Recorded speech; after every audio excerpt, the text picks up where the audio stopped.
유비에게 제갈량이 있었다면 명나라 개국 황제인 주원장에게는 유배곤이 있었다고 할 수 있는데요. 제갈량과 비교되며 역대 최고의 전략가이자 예언가로 손꼽히는 유배곤의 이야기입니다. 주원장의 명나라 개국을 도운 유배곤은 훗날 주원장과의 사이가 나빠졌다고 해요. 주원장이 유배곤을 싫어하게 된 계기와 함께 위기에 처한 유배곤이 살아남을 수 있었던 일화를 소개해드립니다.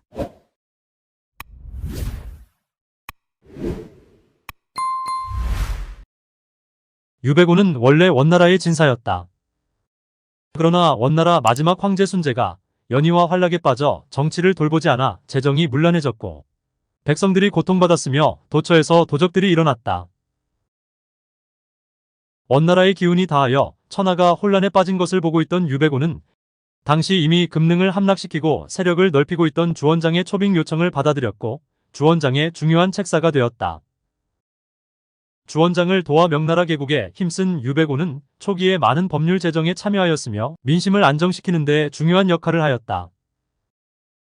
유배곤은 군사 전략뿐만 아니라 천문과 역법에도 능통하여 명나라의 무신 대통령 제정을 도왔으며 역법적으로 명나라의 정통성을 확립하였다. 그러나 주원장이 천하를 통일하고 명나라가 안정되자 공신들을 제거하여 황권을 강화하려고 하였는데 총명하고 재능이 뛰어난 유배곤 또한 주원장의 큰 경계 대상이 되었다. 주원장은 자존심이 매우 강했으며 독단적인 면이 있었는데 비유를 잘 맞추고 말을 잘 듣는 다른 신하들과는 달리 유배곤은 종종 간언을 하고 반대 의견을 제기했었다. 유배곤의 강직한 그런 모습들이 점차 주원장의 심기를 불편하게 했고 주원장은 더욱 유배곤을 경계하게 되었다. 주원장이 유배곤을 싫어하게 된 계기가 또 있었다. 원래 승상이었던 이선장이 관직에서 물러난 뒤에 승상의 자리는 비어 있었다. 주원장은 승상의 자리에 유배곤을 앉히려고 했지만 유배곤은 거절하였다.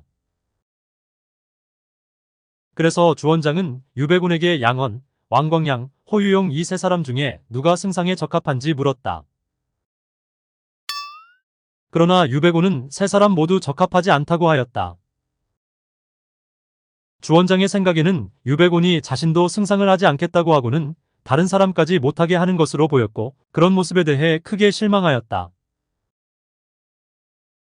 후에 양언, 왕광양, 후유용 세 사람이 모두 승상을 지냈는데 그 세 사람은 모두 승상의 자리에 서 있었던 일로 죄를 얻어 처참한 최후를 맞게 되었다. 그 점을 놓고 보면 유배곤의 식견이 매우 뛰어나다고 할 수 있다. 하지만 그 일로 인해 유배곤은 주원장의 미움을 사게 된 것이었다.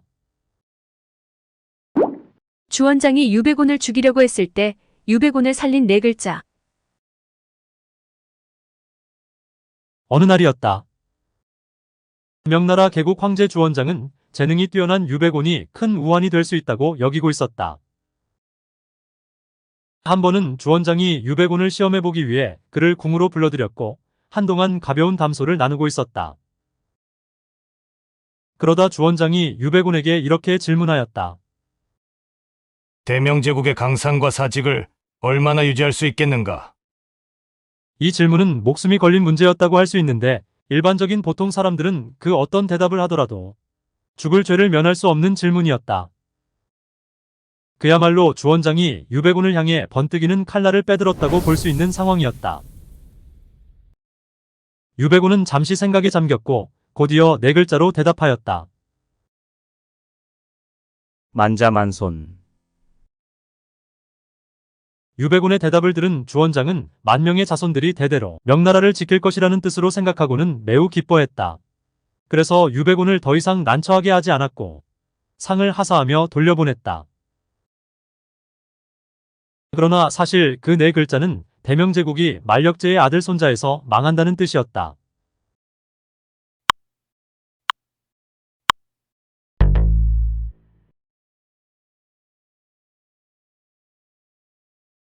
홍무 3년 사직을 청한 유배곤은 고향으로 돌아갔는데 그로부터 5년이 지난 홍무 8년 정월에 유배곤은 풍안에 걸리게 되었다. 그 소식을 들은 주원장은 호유용을 시켜 유배곤에게 어의를 보내게 하였다.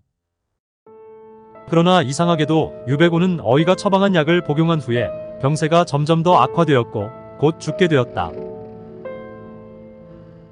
그리고 유백운의 죽음이 과연 주원장과 관련이 있는지에 대해서는 천년이 지나도 풀리지 않는 수수께끼로 남게 되었다.